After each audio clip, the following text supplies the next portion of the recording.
This purpose-built police station in the centre of Douglas is one of the victims of the budget cuts. It will close along with Port Erin Police Station. The number of officers in the force is being reduced by 11%, and Chief Constable Gary Roberts says that further cuts could pose a real threat to public safety. I asked him what he thought people would think about the news. I think the public will be cross. Some members of the public will be a bit afraid, I think. But they can't say they weren't warned. I've been trailing it for a long time, and I've been saying, if police budgets are sliced and sliced and sliced, there'll be consequences. And I did say at one time those consequences would potentially be the end of neighbourhood policing. So I'm actually really pleased I've been able to preserve a big chunk of neighbourhood policing, but something had to give. And by slicing and slicing, I've got to the stage where the infrastructure of the constabulary, the way we're deployed and the way we're structured, is now too big for the number of people that I can afford to have. And that's the bottom line here, that I can't afford to employ all the people I currently employ. Now, you did also say earlier that policing is not a priority for our politicians, which seems like an astonishing statement, really. If you look at things that have come out of Tynwald and have come out of the Council of Ministers over a number of years, the priorities have been very, very clearly stated, and they are health and education. Policing never gets a mention. Now, policing doesn't get a mention, I think, in part because we've been successful. We've got a good police service here, and we've got lots of really good people who work really hard, and the island is really, really safe. I wonder if the island were not safe, and if crime was high, and we had lots of unsolved serious offences like murders and rapes and robberies, if there was corruption around the police, I wonder whether we'd actually get more money rather than less. I mean, crime has, bottomed out, if you like. There's only one way it can go now, which is up. So I'm sure most people would say policing should be a priority. I think crime could go up by about 5% in the year ahead. That's the prediction my analysts are making to me.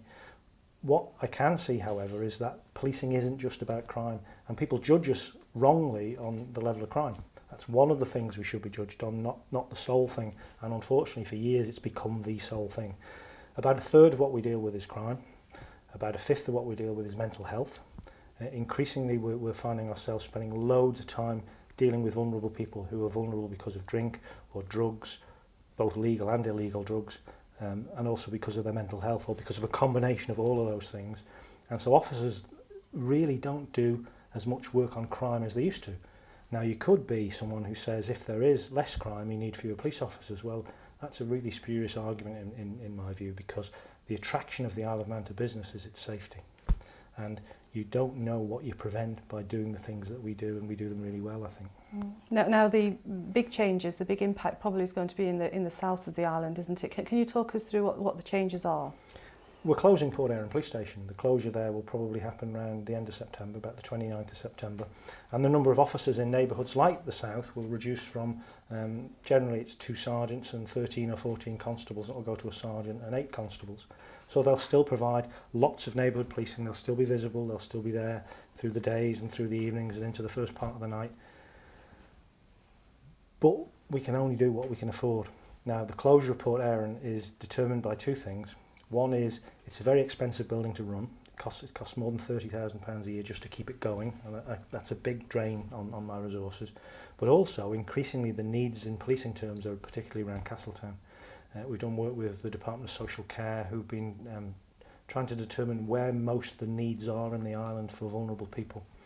And Castletown is the place where the greatest need lies outside some parts of Douglas.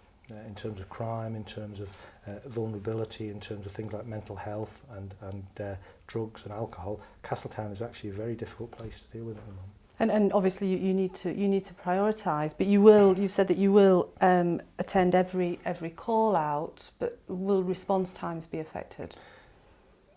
What we're trying to do is 2 things, I think. We're trying to drive online and over the telephone things that can be dealt with safely online and over the telephone. So if someone wants advice about their neighbour who has a noisy party every Friday or Saturday night, the time to give them advice isn't on Friday, Saturday night. It might be on a Tuesday afternoon where you can talk to them and work out the best approach for them.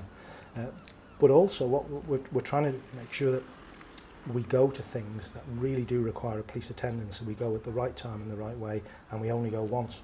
So if someone calls us out to a noisy party, I don't want officers having to go 2 or 3 times. I want them to go once and to deal with it properly. What we won't do is what my counterparts in the UK are doing, is screening out crime. Chief Constable of Greater Manchester, in an entirely different environment, like I understand, but he says that they now screen out 3 out of every 5 crimes that are reported to them. So they only investigate 2 out of 5. We'll still investigate every crime that's reported to us. Okay. Now you'll be down to 198 officers by the end of the summer from a high of 248. So resources will be stretched. What will happen if there are exceptional circumstances? What problems could you foresee? We'll reduce the number of officers temporarily to below the 210, which will be the target model that we'll have. It will reduce because we can't recruit in advance. So we know officers will retire over the next few months. In the past, when we had money available, we would recruit in advance so that when they left, there was a fresh pair of boots on the ground the very next day. That's not the case now. So in terms of deployable operational staff, we'll certainly slip down to just below 200. We'll have some people in training, and there'll be a period during the autumn and early part of the winter where we'll be a bit thin on the ground, and we'll just have to be creative. And the new model that we have adds much more flexibility in terms of the people who work at headquarters. So the specialist detectives will be much more flexible and deployed in a different way than they've been deployed before. So the public shouldn't notice a difference. But you'll be recruiting fewer officers? We'll carry on recruiting again. We've had a gap of almost 2 years where we've not recruited, and we'll now recruit again, and that recruitment process is underway. But it takes best part of a year from beginning recruitment to having somebody who's deployable. And how is this affecting morale generally within the force? Officers know something's coming, and so on the day where I've announced it to the press and to the politicians and so on, officers themselves are being briefed. So as I'm sitting here talking to you, all of the headquarters officers and the support staff are being told what's happening. It's no surprise to them. They know something's coming. They know pretty much the shape of it, but the detail wasn't something that they had until today.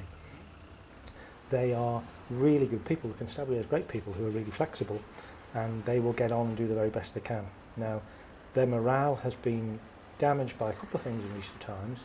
They wonder why the constabulary's budget is being cut when they don't necessarily see pain in other parts of the public service, and I understand that entirely.